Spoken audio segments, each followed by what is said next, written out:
বিসমিল্লাহির রহমানির রহিম। আসসালামু আলাইকুম। কেমন আছেন সবাই? আশা করি সবাই ভালো আছেন। আমি আবারও নতুন একটা ভিডিও নিয়ে আসছি। আজকে আমি নদীর পাড়ে আসছি ঘুরতে। আমার খুব ভালো লাগে নদীর পাড়ে ঘুরতে, কারণ নদীর মাঝে যখন দেখি নিজেরই দেখি যে নিজেরও কোনো কোল কিনারা নাই, নদীরও কোল কিনারা নাই। ও পাড়তে ধাক্কা মারলে পানি এই সাইডে আসে, ওখানে হু সাইডে যায়, জোয়ার বাটায়। আমি মনে করি মেয়েরা নিজের পায়ে দাঁড়ানো খুবই দরকার। শুধু টাকার জন্য নয়, নিজের একটা পরিচয় তৈরি করার জন্য। কারণ আমরা বোনদের বলি, আপনি আপনার নিজের জন্য করুন। আমরা সারা রাত জীবন আমাদের কিছুই নাই। মা বাবা যেই বাড়িতে আমরা বড় হই সেই বাড়ি পর হয়ে যায়। বিয়ে দিয়ে লাইলে বোঝার আগে বিয়ে হয়ে যায় কম বয়সে। বাবা মায়ের কাছ থেকে বড় হই, বড় হওয়ার বাদে যখন বুঝবো কিছু করব, বোঝার আগে আমাদের বিয়ে হয়ে যায়। অন্য একটা মানুষের হাত ধরে আমরা আসি। সেই মানুষের আমরা ভালোটা করে জানিও না সে কেমন, তার কেমন খাইছিল, সাথে সাথে আমরা পরিচয় নেই, হঠাৎ করে কবুল করে বিয়ে করে আইসা পড়ি।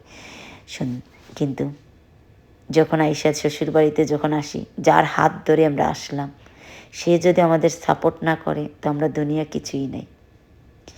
এক হাজব্যান্ড যদি ভালো হয় তো তার দুনিয়া খুবই ভালো, আর হাজব্যান্ড না ভালো হইলে তার দুনিয়া খুবই খারাপ। তার জন্য অনেক দোজকের চোখ খারাপ হয়ে যায়। কারণ কেন জানো? হয় আমি দোজক দেখছি না, জান্নাত দেখছি না, কিন্তু খারাপ তো হয়। তার হাজব্যান্ডে যদি তার দাম না দেয় তো শ্বশুরবাড়ির তাই দাম দিবে না। মেয়েদের কোনো পরিচয় নেই। নদীর যেমন কুল কিনারা নাই, আমাদেরও কোনো কুল কিনারা নাই।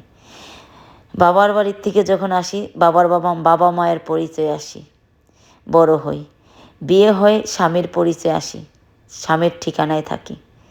যখন স্বামী চলে যায় তখন ছেলে মেয়েদের পোয়াপুরির পরিচয় থাকি। পোয়াপুরি চলে গেলে নানাতকে থাকলে নানাতকের পরিচয়। আমাদের কি পরিচয়? আমাদের কি মানে আমাদের নাম কি? আমরা অন্যজনের নাম দিয়ে ইউজ করতে থাকতেছি। আমাদের শেষ ঠিকানাটা কোথায়?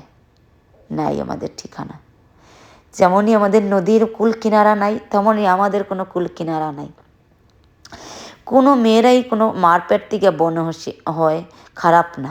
সমাজ তারে খারাপ করে, মানুষ তারে খারাপ করে, পরিস্থিতি তারে খারাপ বানায়। কেউ খারাপ নয় দুনিয়ার মাঝে, তার কিছু পরিস্থিতি করছে। যখন একটা ছেলের হাত ধরে তার বিয়ে হয় আসে, সে ছেলে তারে গালি দিব, তার শ্বশুরবাড়িতে তারে কি তা গালি দিবে না? তার ননদে কি তারে দাম দিবে বাইর পরে?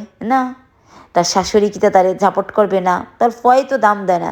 যে হাজব্যান্ডে ওয়াইফরে দাম দিত, সেই ওয়াইফরে হাজব্যান্ডে সাপোর্ট করে না, সেই ওয়াইফরে কি শ্বশুরবাড়িতে দাম দিবে? তো ওই জন্য হাজব্যান্ড ভালো হইলে দুনিয়া ভালো, হাজব্যান্ড খারাপ হইলে তার দুনিয়া খারাপ। তার শ্বশুরবাড়ি কি আর বাপের বাড়ি কি, সবই ইকুয়াল। আমরা মেয়েরা বুক ফাটলে মুখ ফাটে না, আমাদের কোনো পরিচয় নেই। এই জন্য আমি বলি, মেয়েরা বোনদের বলি, মেয়েরা একবার নিজের জন্য, নিজের পরিচয়ের জন্য আসলে কিছু করার দরকার। নিজের আত্মসম্মানের লেগে, নিজের সেলফ রেসপেক্টের লেগে। কতদিন আপনি সমাজের ঠিক কইরা স্বামীর জন্য করবা, শ্বশুর শাশুড়ি করবা, দিন শেষে আপনি কাউকে খুশি করাইতে পারবেন না, কাউকে না।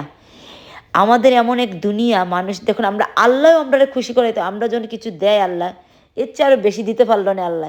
আল্লাহর উপরেও আমরা কমপ্লেন দিই। মানুষ, আমরা এমন মানুষ, মমিন কোনো দিন খুশি করা যায় না। আপনি মানুষকে কোনো দিন খুশি করাতে পারবেন না। কলিজা বুনা করে খাওয়াই দিবেন, কিন্তু তার বাদ লবণ কম হয়েছে কইব। আপনার কলিজা বুনা করে খাওয়াইবেন, কিন্তু কইব আপনার লবণ কম হয়েছে। তারপরও এলিগে নিজের জন্য করুন, নিজের সেলফের লেগে কেউই খারাপ হয় না। কথায় কথায় হাজব্যান্ডে গালি দিব, মা বাপ তৈল্লা, কথায় কথায় গালি দিব হাজব্যান্ডে, তোর বাপের বাড়ি জাগি, মানে বিয়ে করলা তুমি নিয়ে আইলা, কথায় কথা আমার বাপের বাড়ি বিদায় করে দাও। আমি ভিডিওটা এখানেই শেষ করবো। যে যেখান থেকে দেখুন সবাই ভালো থাকুন, সুস্থ থাকুন। ভালো লাগলে একটু সাপোর্ট করবা, আর সবাইকে সাপোর্ট করবা।